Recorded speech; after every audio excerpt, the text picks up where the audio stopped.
இந்த சிபிஐ விசாரணைங்கிறது தமிழ்நாட்டு அரசியலில் என்ன தாக்கத்தை உண்டாக்கும்? அரசியலில் தாக்கத்தை ஏற்படுத்தாது. அந்த இவர் சொல்லப்போனால் அரசியல் ரீதியாக விஜயை தங்கள் பக்கம் கொண்டு வர்றதுக்கு பிஜேபி, ஏன் பிஜேபின்னு டக்குன்னு சொல்கிறோம், கடந்த 4-5 ஆண்டு கால பிஜேபி அரசுடைய செயல்பாடுகள் அப்படி தான் இருக்குது.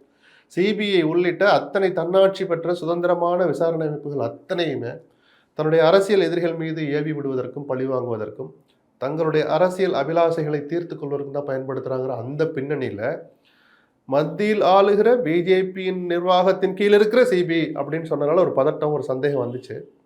ஆனால் நான் இன்னொரு பார்வை கூடுதலாக பார்க்குறேன். வெறுமனே சிபிஐக்கு மாற்றிருந்தா கூட ரொம்ப பொலிட்டிசைஸ் பண்ணி அதை பார்த்துருந்துருக்கலாம். ஆனால் ஓய்வு பெற்ற உச்சநீதிமன்ற நீதிபதி ஒருவர் தலைமையில் ஒரு குழு அந்த விசாரணையை கண்காணிக்கும். தேவைப்பட்டால் இவர்கள் தனியாக ஒரு விசாரணை நடத்தலாம். ஒரு குறிப்பிட்ட சப்ஜெக்ட் எடுத்துட்டு இது ஏன் இப்படி நடந்துச்சுன்னு உங்களுக்கு விருப்பம் இருந்தால் நீங்களே தனியாக விசாரணை நடத்துங்கன்னு ஒரு அதிகாரத்தை கொஞ்சம் அளப்பரிய கொடுத்துட்டாங்க, சுதந்திரத்தையும் கொடுத்துருக்குறாங்க. சரி, அவர் ஒருவர் கூட ஓய்வு பெற்றுட்டாரு, அரசாங்கத்தை கொஞ்சம் அப்படி இப்படி இருப்பான்னு கூட சந்தேகம் வரலாம். 2 சர்விங் ஐபிஎஸ் ஆஃபீஸர்ஸ் ஐஜி ரேங்கில் போட போகிறாங்க இல்லையா, அதையெல்லாம் நம்ம கொஞ்சம் நம்பி தான் ஆகணும். எல்லாத்தையுமே சந்தேக கண்ணோட பார்த்தோன்னா நம்ம வேறு எங்கே தான் போய் நிற்கிறது?